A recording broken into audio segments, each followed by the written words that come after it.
Halo, selamat pagi anak-anak semua.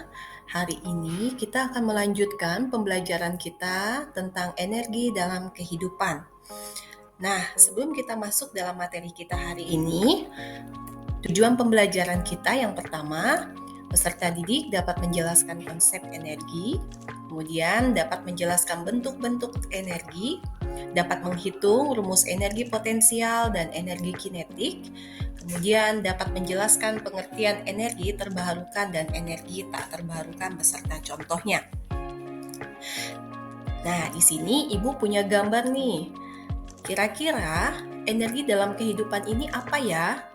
Nah, di sini ada gambar orang yang sedang bersepeda, kemudian ada yang mengendarai motor, mobil yang sedang berjalan. Nah, kira-kira dari gambar ini, apa itu energi dalam kehidupan? Nah, nanti silakan kalian tulis ya di bukunya pendapat kalian melalui gambar ini. Kemudian ada kasus nih, Ibu akan berikan kasus supaya kalian lebih paham lagi sebenarnya energi itu apa. Nah, kasusnya seperti ini anak-anak. Di pagi hari saat libur sekolah, minumlah segelas susu dan makanlah sarapanmu. Nah, kemudian ambillah sepasang kaos kakimu, sepasang baju seragam kotormu, dan cucilah tanpa menggunakan mesin cuci. Setelah selesai dicuci, jemurlah cucianmu di bawah terik matahari. Itu kasusnya ya. Nah, sekarang pertanyaan dari Bu Dewi. Apakah yang kamu rasakan setelah sarapan dari segelas susu dan makananmu tadi? Kemudian, apa yang kamu rasakan setelah kamu mencuci bajumu dan sepasang kaos kakimu? Kemudian, apa yang kamu amati pada baju yang kamu jemur? Catat ya di buku catatannya jawaban-jawabannya itu. Kemudian energi apa saja sih yang dapat kamu ketahui dari peristiwa mulai dari sarapan sampai cucianmu kering? Nanti jawaban-jawaban dari pertanyaan pemantik ini itu akan merujuk pada pengertian apa sih itu energi, apa energi dalam kehidupan. Ya. Nah, apa itu energi? Energi merupakan kemampuan untuk melakukan usaha atau kerja. Nah, seperti ketika kamu sudah makan, kemudian minum susu, yang kamu rasakan tadi apa? Kamu bersemangat, kamu mempunyai suatu energi. Untuk apa? Untuk kamu tadi cuci pakaian kamu. Pasti kalau mencuci pakaian tanpa menggunakan mesin cuci pasti lebih capek ya, maksudnya banyak energi yang kita keluarkan. Nah, ini pengertian dari energi ini adalah kemampuan untuk melakukan usaha atau kerja, atau kemampuan untuk kamu melakukan suatu perubahan tadi. Nah, ketika kamu sudah mencuci pakaianmu, kamu jemur tuh pakaianmu di bawah terik matahari. Nah, ini adalah salah satu kemampuan untuk mengubah atau melakukan perubahan dari bentuk energi tadi. Nah, di sini bentuk-bentuk energi itu apa saja sih? Bentuk energi di sini ada energi potensial. Ini energi potensial ini kamu lihat. Contohnya ketika buah ada di pohon. Nah, buah itu pasti akan jatuh ke bawah. Nah, energi potensial yang dimiliki oleh buah ini adalah ketika buah ini memiliki ketinggian yang akan jatuh ke permukaan. Jadi, energi potensial ini adalah energi yang dimiliki oleh suatu benda yang memiliki kedudukan atau dia memiliki ketinggian. Nah, maka benda tersebut pasti memiliki energi potensial. Kemudian ada energi kinetik. Kamu lihat ini ada mobil yang sedang berjalan ya, bergerak. Nah, energi kinetik ini adalah energi yang dimiliki oleh suatu benda yang bergerak. Jadi kalau benda itu bergerak, pasti dia punya energi kinetik. Kemudian energi kimia. Nah, dari sarapanmu tadi ya, dari sumber makanan yang kita konsumsi, di situ ada energi kimia. Kemudian ada energi listrik, ada energi gerak, ada energi panas dan sebagainya, ya. Ini adalah bentuk-bentuk dari energi. Nah, kita akan bahas satu persatu ya, Nak. Energi potensial tadi. Nah, ini contohnya ketika ada buah yang sedang ada di pohonnya. Nah, buah ini akan jatuh. Nih contohnya buah apel ini akan jatuh. Ketika buah apel masih di pohonnya, buah apel itu masih memiliki energi potensial yang sangat maksimal, ya. Ketika dia jatuh, nah buah apel ini sampai ke tanah. Nah di sini energi potensialnya itu nol karena dia sudah tidak memiliki ketinggian lagi karena buah apel ini sudah jatuh ke tanah, ya.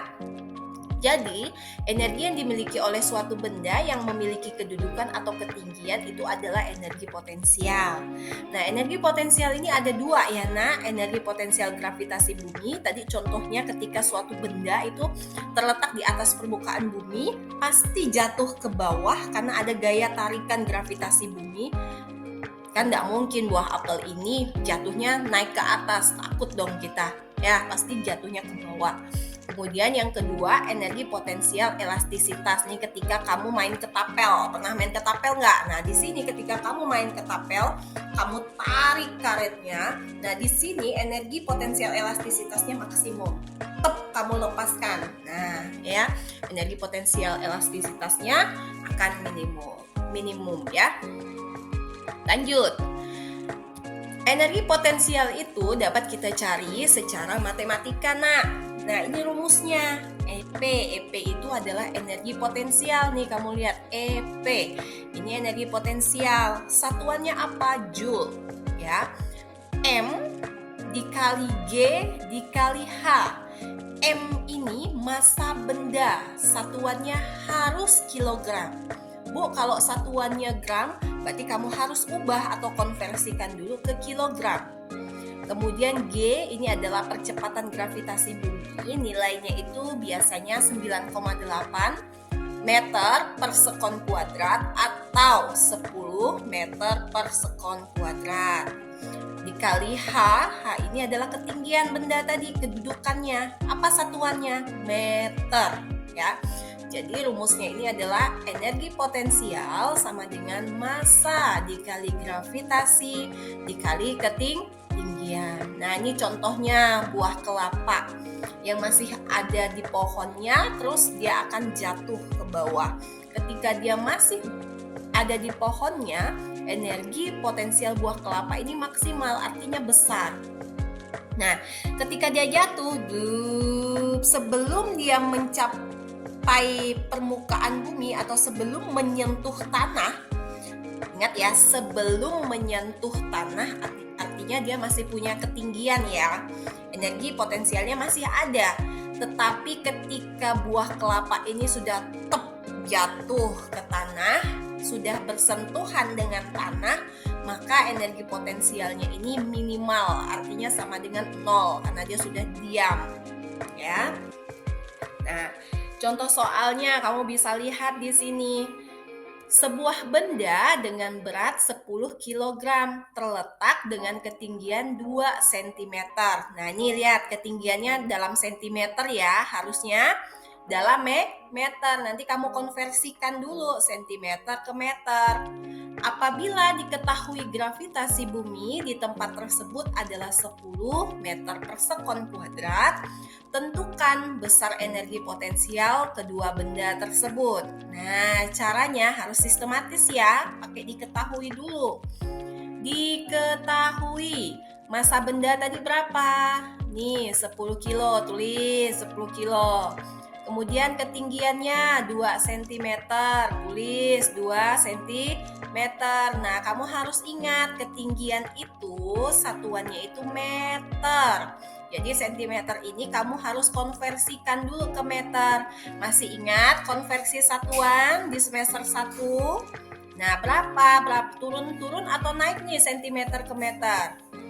Naik ya, naik berapa tangga?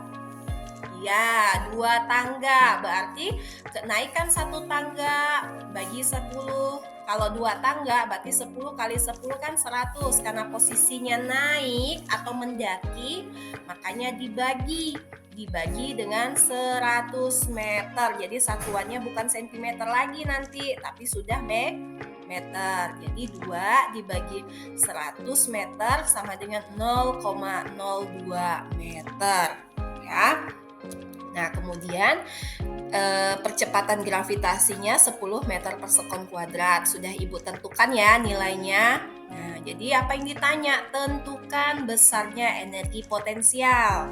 Jadi energi potensialnya ini adalah, masukkan rumusnya, massa kali ketinggian kali gravitasi. Maaf ya, energi potensial sebuah benda, bukan kedua benda ya, sebuah benda, karena sebuah bendanya beratnya 10 kilo. Jadi masukkan nih angkanya, massanya dari 10 kilo, ketinggiannya 0,02 meter, gravitasinya 10 meter per sekon kuadrat. 10 kali 0,02 dikali 10 hasilnya 2. Bu, kok hasilnya joule?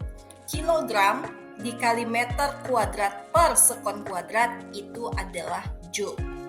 Ya, ingat satuan dari energi potensial itu adalah joule. Oke, sudah dipahami? Nah, Bu, kira-kira nanti kalau misalnya soal yang Bu Dewi tulis, kami mencari massanya gimana? Nah, tinggal kamu balik aja. Ketika kamu diminta untuk mencari massa, berarti energi potensial dibagi gravitasi kali ketinggian. Bu, kalau mau cari ketinggian gimana? Sama, energi potensialnya dibagi massa dikali gravitasi. Tinggal kamu ubah posisi dari rumus ini ya. Oke, kita lanjut. Energi kimia. Nah, energi kimia ini adalah energi yang terkandung dalam suatu zat. Contohnya tadi dalam suatu makanan yang kita konsumsi sehari-hari. Nah, di situ terkandung yang namanya energi kimia. Kemudian, kalian pernah lihat aki nggak? Nah, ini aki ya. Nah, di sini juga terkandung energi kimia karena melalui ini kan bisa misalnya di motor atau mesin ya. Nah, ini juga untuk membuat suatu benda tersebut dapat melakukan aktivitas. Nah, jadi di dalam aki ini terdapat energi kimia, ya.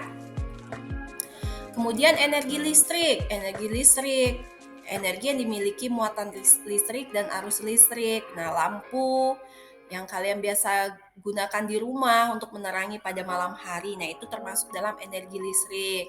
Ketika kalian ingin menyetrika pakaian, otomatis setrikanya kalian sambungkan ke arus listrik terlebih dahulu, baru kalian bisa nyetrika. Kemudian kalau mau nonton televisi juga harus disambungkan ke arus listrik. Nah, ini adalah energi yang dimiliki oleh suatu benda yang bermuatan listrik. Kemudian energi kinetik. Nah, ini tadi energi kinetik adalah energi yang dimiliki oleh benda yang bergerak. Kalau dia diam, berarti tidak ada energi kinetiknya. Energi kinetiknya 0, ya. Jadi supaya benda itu dapat berpindah tempat. Ketika benda itu dapat berpindah tempat, berarti benda tersebut punya energi kinetik karena benda tersebut bergerak, ya. Nah, energi kinetik ini dapat kita cari juga dengan menggunakan rumus matematika. Energi kinetik sama dengan setengah dikali massa dikali V. Ini adalah kecepatan ya, harus dikuadratkan. Nah, V kecepatannya harus dikuadratkan. Nah, energi kinetik ini satuannya joule. Sama kayak energi potensial. Massa satuannya kilogram. Kecepatan satuannya meter per sekon kuadrat. Meter per sekon ya, bukan sekon kuadratnya. Makanya nanti kalau dikuadratkan jadi meter kuadrat per sekon kuadrat. Nih, ketika tadi buah kelapa yang jatuh dari pohonnya. Ketika buah kelapa masih ada di pohonnya, energi kinetiknya 0 karena dia diam.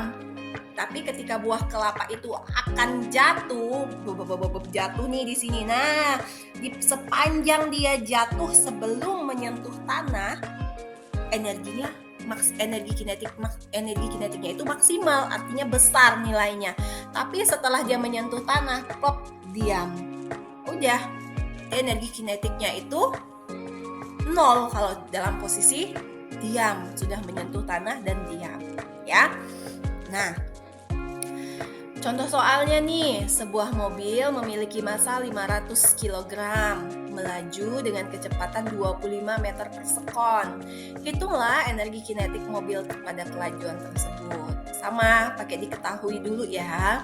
massa bendanya 500 kg, kecepatannya 25 meter per sekon, ditanya energi kinetik. Masukkan rumusnya, energi kinetik sama dengan setengah dikali massa dikali kecepatan kuadrat ya. Nah ini V kuadrat sama dengan setengah dikali massanya berapa? 500 kg dikali 25 meter per sekon, ini kecepatannya tapi dikuadratkan, artinya nanti 25 itu harus dikali 25 karena kuadrat.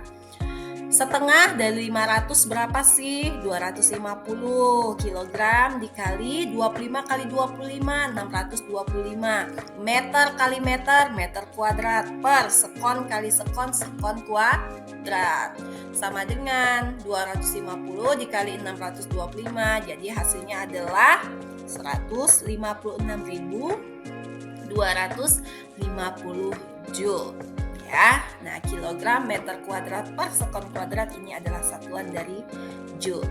Bu Dewi, misalnya soal Bu Dewi kok disuruh cari kecepatan nih, gimana? Berarti kan energi kinetiknya sudah diketahui. Ya udah, kalau mau dicari kecepatannya V kuadrat sama dengan energi kinetik dibagi setengah dari massa, setengah kali massa.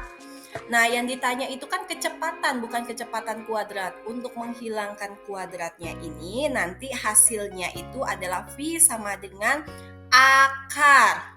Tahu akar? Nah, menghilangkan kuadrat dari akarnya. Misalnya akar dari 9 sama dengan 3. Karena apa? 3 dikali 3 sama dengan 9. Ingat ya, menghilangkan kuadrat itu dengan cara akar ya. Oke. Begitu juga kalau mau cari massa. Nah, kalau cari massa berarti energi kinetik sama dengan setengah dikali kecepatan dikuadratkan ya. Lanjut. Sumber energi. Nah, di kehidupan kita sehari-hari ada banyak ya sumber energi. Nah, sebelum kamu menyebutkan contoh-contoh sumber energi itu, kamu harus tahu dulu. Di sini ada 2 sumber energi yang terbarukan. Ini gambar yang terbarukan ini. Kemudian ada sumber energi yang tak terbarukan. Bu Dewi tidak langsung sebutkan di sini apa maksudnya, tapi Bu Dewi punya kasus di sini. Nah ya, supaya kamu dapat mengamati dan menalar di sini, berpikir kritis ya. Apa perbedaan antara sumber energi terbarukan dengan yang tak terbarukan? Yang pertama pertanyaannya, amati perbedaan spiritus. Pernah lihat spiritus kan ketika kita kemarin praktikum di kelas ya? Spiritus dan panas matahari sebagai sumber energi untuk memanaskan air. Nah, waktu itu juga spiritus Ibu gunakan untuk disimpan di dalam pelita ya, untuk kita memanaskan air juga pada saat praktikum kita. Nah, dari spiritus dan panas matahari, kira-kira manakah yang dapat habis dan manakah yang tidak dapat habis? Jelaskan nanti ya, akan kamu dapat jawaban perbedaan antara sumber energi terbarukan dan tak terbarukan dari pertanyaan ini. Yang kedua, amati perbedaan antara angin yang memutar kincir dari kertas ya, dan batu baterai yang menggerakkan kipas angin. Nah, kira-kira manakah sumber energi yang dapat habis? Angin untuk memutar kincir dari kertas itu atau batu baterai ketika kamu menggerakkan kipas angin? Nah, mana sumber energi yang dapat habis itu? Oke. Nah, nanti pertanyaan itu silahkan kamu tulis ya. Ibu akan berikan assessment-nya di Teams. Nanti kamu akan tulis di situ apa jawaban kamu sehingga kamu bisa menemukan apa sebenarnya perbedaan antara sumber energi terbarukan dan tak terbarukan itu. Ya, jadi 2 pertanyaan ini kamu akan jawab dan kamu akan post di assessment yang Ibu nanti munculkan di Teams ya. Oke, perubahan bentuk energi. Kamu harus ketahui bahwa energi dalam kehidupan ini tidak dapat dimusnahkan atau dihilangkan, tetapi energi itu hanya dapat diubah bentuknya saja. Contoh ya, contohnya ketika kamu tadi ya mau dari sarapan atau minum susu, kemudian kamu mau melakukan aktivitas, berarti dari energi kimia itu diubah menjadi energi gerak. Atau ketika kamu nonton televisi tadi ya, nah nih berarti dari energi listrik diubah menjadi ketika kamu nyalakan TV-mu, ada energi cahaya ya karena ada gambar, ada energi suara. Terus ketika ini kamu sedang menyetrika, ini kamu kan sambungkan di arus listrik tuh. Jadi perubahan energi yang terjadi apa? Dari energi listrik menjadi, di setrika ini memunculkan apa? Panas kan? Nah, jadi dari energi listrik menjadi energi panas. Nah, jadi banyak ya contoh dalam kehidupan sehari-hari yang sudah kita lakukan itu menunjukkan perubahan bentuk energi. Nah, baik, Ibu cukupkan sampai di sini materi tentang energi dalam kehidupan. Terima kasih atas perhatian anak-anak semua. Semangat, Tuhan Yesus memberkati. Dadah.